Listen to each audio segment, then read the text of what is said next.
কিন্তু আমাদের কৃষ্টি কালচারে আমরা হলো যে বিয়ার সাহায্যে অংশমকে আমরা শুকর দ্বারা ব্যবহার করি। শুকর শুকর অবশ্যই দিতে হবে আর কি। আপনি যতই গরু খাওয়ান, মহিষ খাওয়ান, ওদের হলো মজাটা নাই আর কি, কিন্তু শুকর খাওয়াইতে হবে আর কি। বাংলাদেশে থাকা ক্ষুদ্র নৃগোষ্ঠীগুলোর মধ্যে গারোরা হচ্ছে সংখ্যায় দ্বিতীয় বৃহত্তম।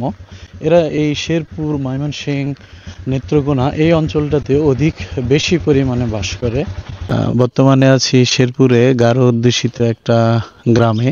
এখানে গারোদের জীবনধারা, তাদের আদি নিবাস এই অঞ্চলটা। এখানে স্থানীয় মানুষদের সাথে তারা এখন মোটামুটি মিলেমিশে তাদের সংস্কৃতি অনেক কিছুই হারাতে বসেছে। তারপরেও কিছু ডিস্টিংক্ট ফিল্ডে তারা তাদের নিজেদের মতো। আমরা তো প্রথমে তো হওয়ার পরে তো গারো ভাষা শিখি, পরে অটোমেটিক ভাবে হলো বাংলা হয়ে যায়।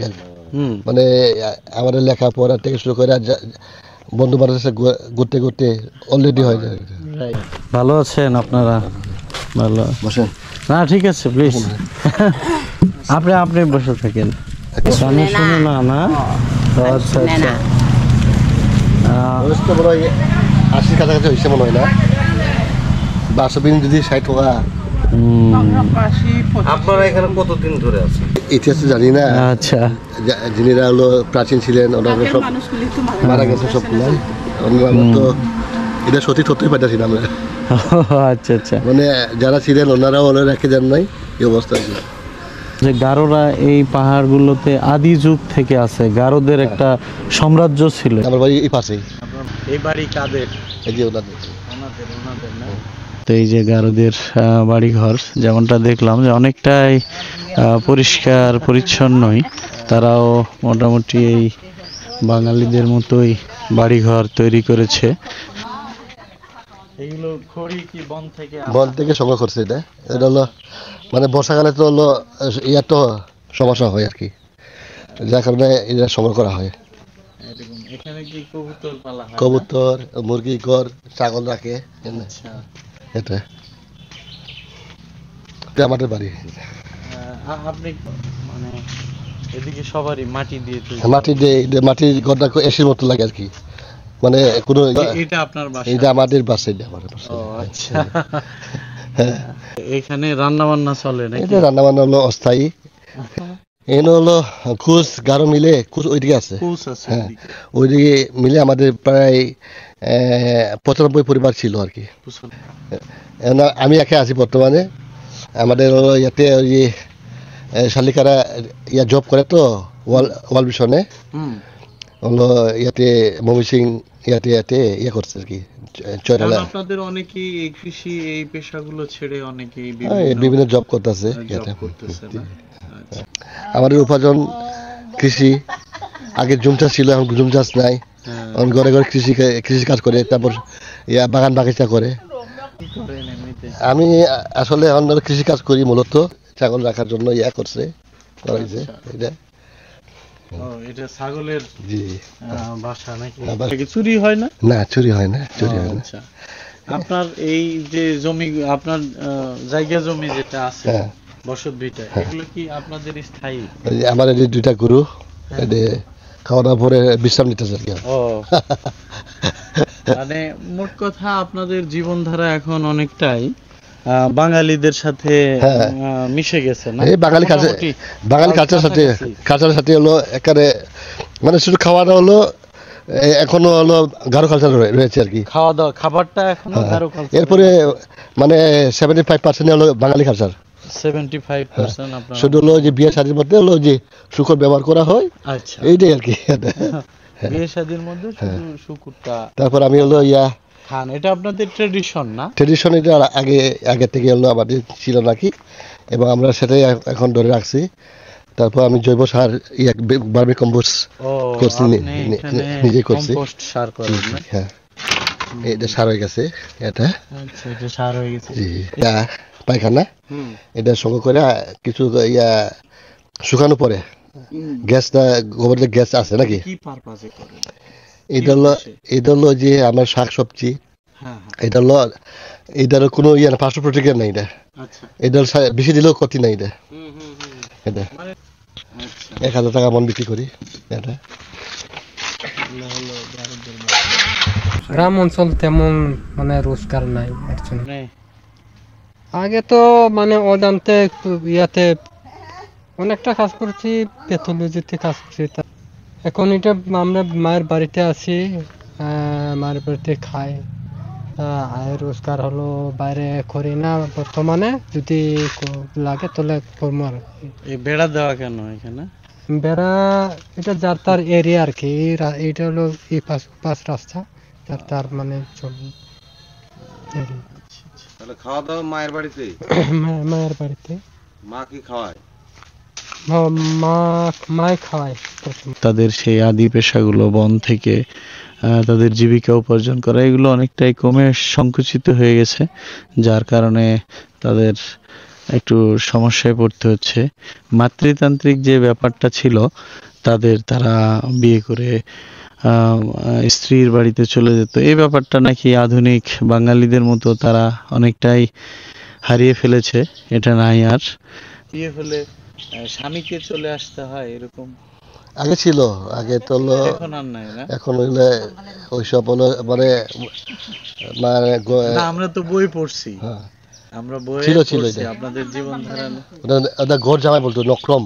হ্যাঁ, মানে হলো ছেলেরা জামাই দিতে হইতো মেয়ের বাড়িতে, ছেলেরা মেয়ের বাড়িতে যেত। হ্যাঁ, এমনটাই জানি আমি। এমনকি হলো যারা হলো আপন বাগনা ওদেরকে হলো ঘর জামাই হিসেবে ব্যবহার করতো। আচ্ছা, মানে তার মামার যে অস্তিত্ব রাখার জন্য আর কি। আচ্ছা, পরে পরে এখন হলো এটা চলে খুব কম আর কি, এখন নাই বলে চলে এখন বর্তমান। আপনারা এখন মানে বিয়ে করে নিয়ে চলে আসেন অন্য জায়গায়? আমরা হলো মোটামুটি সবাই হলো এখন বনিয়া যাই আর কি বর্তমানে। আপনারা কি ভারতে যাইতে পারেন? না, আগে যাওয়া যাইতো, এখন বর্তমান তো কাটাটা দেওয়ার পরে আমাদের হলো আমাদের ওই পাশে আত্মীয় আছে, এরপর যাওয়া যেতে হবে না, ভিসা ছাড়া পাসপোর্ট ছাড়া বর্তমানে আর কি। মূলত মেঘালয় রাজ্যটা তো গারোরাই শাসন করে। গারোরাই শাসন? জি। আচ্ছা আচ্ছা। আগে ছিল পিয়া সাংমা, উনি হলো মধুপুরে ছিলেন, উনি স্পিকার হয়েছে এবং হলো মেঘালয় রাজ্যের মুখ্যমন্ত্রী। ওনার ছেলে কংগ্রেস কে সাংমা বর্তমান হলো এতে আছেন, মুখ্যমন্ত্রী দায়িত্বে আছেন। আপনাদের ধর্মটা মূলত কি? আমরা হলো খ্রিস্টান। আপনারা যেই জাতি সেটার কোনো নিজস্ব ধর্ম? আমরা শুনছি আগে যে হলো আমাদের মা বাবারা বলে গেছেন আর কি, আগে নাকি হলো গারোরা মোট কথা সনাতন ধর্ম ছিল আর কি। মূর্তি পূজা করতো। মূর্তি মানে মূর্তি বানাইতো না, কিন্তু হলো যে খাট তারে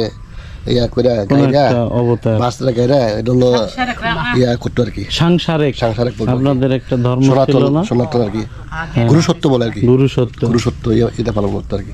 তো পরে আপনারা খ্রিস্টিয়ানিতে মানে আস্তে আস্তে হলো বিদেশি ফরেনরা আসার পরে হ্যাঁ। আচ্ছা, নাম হলো প্রভাত খুবই বয়স্ক লোক, সব বলতে পারেন আর কি। উনি মূলত গারোরে বিচার সরিষা করেন। এখন খ্রিস্টান ধর্ম পালন করেন। আমরা খ্রিস্টান ধর্ম পালন। আচ্ছা, ওই যে বিয়ে শাদীতে দেখছিলাম যে সুন্দর করে হলো কি বলে এটা, কিসের পালকের মতো জানি এক ধরনের টুপি থাকতো। ওটা হলো ওই যে ক্যাথলিক সমাজের, ওটা ক্যাথলিক ওটা বিশপ বলে।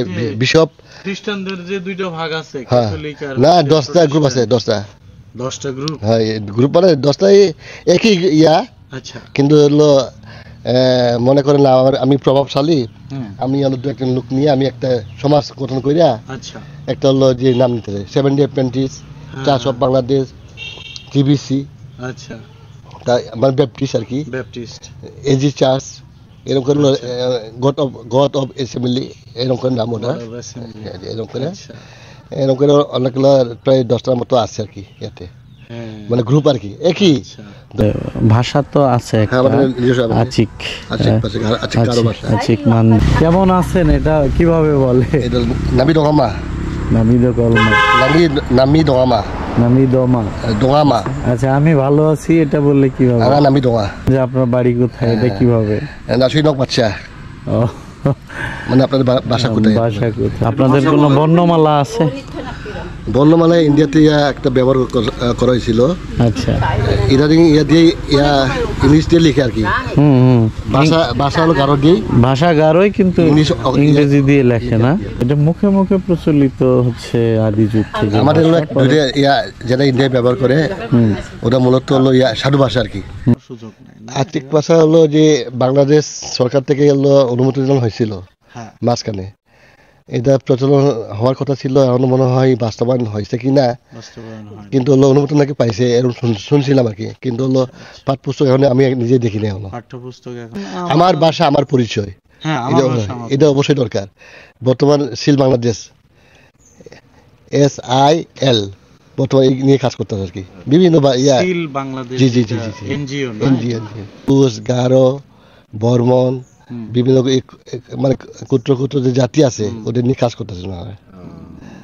যেমনটা শুনলেন, ওনাদের নিজস্ব ভাষায় অন্তত ওনাদের চাওয়া হচ্ছে বাচ্চাদের যে এলিমেন্টারি এডুকেশনটা আছে, বাংলা আমাদের দেশের শিক্ষার মিডিয়াম, যেমন ইংরেজি একটা মিডিয়াম হতে পারে, তো এটা পরবর্তীতে তারা শিখবে, এটা শিখতে তো সমস্যা নেই। তো তারা বাংলা শিখতে আগ্রহী বা শিক্ষার মাধ্যম হিসেবে বাংলা হোক, কিন্তু প্রাথমিক অবস্থায় তাদের যে একটা নিজস্ব ভাষা ছিল, আদি ভাষা, যে ভাষায় তারা কথা বলে, আমরা ওই যে ওইখানে ছিলাম, নিজেদের মধ্যে তারা যখন কমিউনিকেশন করছিল, তারা কিন্তু মোটেও বাংলা বলতেছিল না, তারা তাদের ভাষায়, আপনাদের ভাষায় কথা বলছিলেন এমনটাই। তো সেই ভাষাটাতে মায়ের ভাষায়, আমার মায়ের ভাষা আমার পরিচয়, এটাই ওনাদের চাওয়া। তো এটাতে তাদের প্রাথমিক শিক্ষা অন্তত শুরু হোক, এমনটাই ওনাদের এই গারো জাতির যারা আছেন বাচ্চাগুলা। আমাদের শুধু এখানে প্রাইমারি স্কুল আছে, যে প্রাইমারি পাস হওয়ার পরে বাইরে যাইতে হয়। মনে করেন আমার বাচ্চা ছেলেটা হলো রাংটিয়াতে মেট্রিক পাস করার পরে হলো ময়মনসিংহ নটরডেমে করতেছে, লেখাপড়া করতেছে সেকেন্ড ইয়ারে। এটা আমার নাম রুমিও সাংমা।